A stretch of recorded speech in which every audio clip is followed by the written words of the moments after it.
ஒரு நாட்டின் அறிவு வளம் என்பது நம்மளோட வகுப்பறையில தான் தீர்மானிக்கப்படுது. இங்க ஏழைக்கு ஒரு கல்வி, பணக்காரனுக்கு ஒரு கல்வின்னு சொல்லிட்டு இன்னமும் இந்த நடைமுறை சரி செய்யப்படலன்னா இந்த 70 ஆண்டு கால நீங்க என்னதான் கிழிச்சிங்க.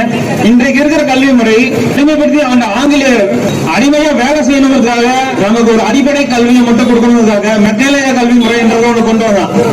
வெறும் அடிப்படையை மட்டும் சொல்லி கொடுத்துட்டு அவன் சொல்றதை புரிஞ்சு நம்ம வேலை செய்யணும் அவனுக்கு அடிமையா. அதுக்காக உருவாக்கப்பட்ட இந்த மெக்காலய கல்வி முறையை இன்னமும் நடைமுறை வச்சிருக்காங்க. இதை மாற்ற வேண்டாமா? நம் நாட்டு வரலாற்றையும் அறிவியலையும் நாம் ஏன் வேற்று மொழியில படிக்கணும்? நம் தாய்மொழியே படிக்கணும் இல்லையா? அதுதான் அடிப்படை உரிமை நமக்கு. அதுதான் நாம் தமிழர் கட்சி தேசிய பட்டியலுக்கு கொண்டு போன கல்வி உரிமையை போராடி மாநில பட்டியலுக்கு கொண்டு வந்து இருமொழி கொள்கையை நான் ஏற்க முடியாது. ஒரு மொழி கொள்கை தான். தமிழ்ல தான் அனைத்து கல்வியுமே கற்பிக்கப்படும். ஒரு கெடு வாய்ப்பாக இந்த உலக நாடுகள் கூட நம்ம ஒரு தொடர்பு மொழியை ஆங்கிலத்தை வச்சுப்போம். அதுவும் மாணவர்கள் சிறந்த ஆங்கிலத்தை புலமையா பேசுறதுக்கு நாங்க சொல்லிக் கொடுப்போம். ஒண்ணுமே தெரியாம வெறும் மார்க் சொல்லி மார்க் அடிப்படையா வச்சு மட்டுமே அவன் படிச்சு வந்து வெறும் ஒரு பன்னாட்டு நிறுவனங்களுக்கு அடிமை வேலை செய்யறதுக்கான போறவன் வெறும் வேலையாளா தான் நம்ம மாத்தி வச்சிருக்கோம். தாய்மொழியில் கல்வி கற்றால் மட்டும்தான் இங்க படைக்க முடியும்.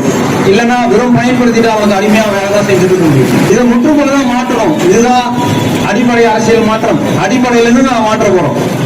நிச்சயமா நாம் தமிழர் கட்சி அமையும் போது இது நடைமுறைப்படுத்தப்படும். இன்னைக்கு இருக்கிற கல்விக்கூடங்கள்லாம் கூரை இந்த சுவர் இடிஞ்சு விழுந்து பசங்க சாகுறாங்க. இந்த நிலைமையால கல்விக்கூடங்கள் கட்டி வச்சிருக்காங்க. இப்படிதான் இந்த கவுன்சிலர் வீடும் உங்க எம்எல்ஏ வீடும் உங்க தலைவருக்கு கட்டி வச்சிருக்க சுடுகாடு அப்படிதான் இருக்கா? இப்ப இடிஞ்சு விழுதா? அதை மட்டும் தரமா கட்ட முடியாது. பள்ளிக்கூடங்கள் பசங்க படிக்கிற பள்ளிக்கூடங்கள் கட்ட முடியாது. இன்னும் நிறைய பள்ளிக்கூடங்கள்ல மரத்தடியில வச்சுதான் பாடம் சொல்லி கொடுத்துட்டு இருக்காங்க. பெற்றோர்கள் குழந்தைகளை பள்ளிக்கூடத்துக்கு அமைச்சிட்டு உயிரோட வருவதா பயத்துல இருக்க வேண்டியதா இருக்கு. நம்ம எதிர்கால தலைமுறைகளுக்கு எப்படியாவது ஒரு சிறந்த கல்வியை கொடுத்து அவனை முன்னேற்றி விட்டுறோம். நம்ம எவ்வளவு பணம் கொடுத்தாலும் தனியார் பள்ளியில கொடுக்க படிக்கிறோம். அவனுக்கு ஒரு சிறந்த கல்வியை கொடுத்துடணும், ஒரு தரமான கல்வியை கொடுத்துறதான தனியார் பள்ளிக்கு போறீங்க. எல்லாம் என்ன பணம் வச்சுட்டு மானமலையில இருக்கும். அதே ஏழை கொடுத்த அதே வறுமையில தான் இருக்கும். இதனால கடன் வாங்கி உடனாகி நடந்த அடமானத்தில் படிக்க வைக்கிறோம் பிள்ளைங்கள. அரசாங்கம் கொடுக்க வேண்டிய அடிப்படையா கொடுக்க வேண்டியதை கூட நம்மளே கஷ்டப்பட்டு பெற்றிருக்க வேண்டிய நிலைமை. இதை உணர்ந்த முதல்ல நாம் தமிழர் கட்சி இந்த மாதிரி ஒப்புக்கு கொடுக்காம அடிப்படையில இருந்து மாற்ற போறோம். நாம் தமிழர் கட்சி 3 வயதிலேயே பசங்களை வந்து நாங்க ஸ்கூல்ல சேர்த்துவோம். அரும்பு மொட்டு மலர் அப்படின்னு சொல்லிட்டு ஒவ்வொரு வருஷமும் அந்த பையன் வந்து ஸ்கூலுக்கு வந்து படிக்க போறதில்ல, அந்த குழந்தைகள் வந்து படிக்க போறதில்ல. குழந்தை செல்வங்கள் வெறும் உங்கள் வீட்டின் குழந்தை செல்வங்கள் அல்ல, இந்த நாட்டின் செல்வங்கள். அவங்களுக்கு சிறப்பான கல்வி கொடுப்போம். அந்த 3 வருஷத்துல அரும்பு மொட்டு மலர் நீங்க சொல்ற அந்த எல்கேஜி யூகேஜி இதெல்லாம் தாண்டு வரா இல்லையா? இதுல பள்ளிக்கு வந்து அவன் விளையாண்டு இருப்பான். அவனுக்கு பிடிச்சதே செய்வான். புத்தகம்லாம் கிடையாது. சிறந்த ஆசிரியர்களை போடுவோம். ஆசிரியர்களும் பெற்றோர்களும் அந்த குழந்தைங்க 3 வருஷம் கண்காணிச்சு வருஷத்துக்கு ஒரு ரிப்போர்ட் பண்ணணும். இந்த குழந்தை இந்த துறையில ஆர்வமா இருக்கா, இந்த விஷயத்தை அவன் சிறப்பா செய்யறான் அப்படின்னு சொல்லிட்டு பெற்றோர்களும் ஆசிரியர்களும் கொடுப்பாங்க. அதை ஒப்பிட்டு பார்த்து ஓகே இந்த குழந்தைக்கு இந்த திறமை இருக்கு, இந்த திறமையை மையப்படுத்தி மட்டுமே அவனுக்கு சொல்லிக் கொடுப்போம் அப்படின்ற கல்வியை நாங்க கொண்டு போவோம். அதுதான் அவனுக்கு முதல் பாடமா இருக்கும். இப்ப விளையாட்டு வகை புரிஞ்சிருக்கா, அது அவன் முதல் பாடம். மத்த எல்லாமே துணை பாடம் தான்.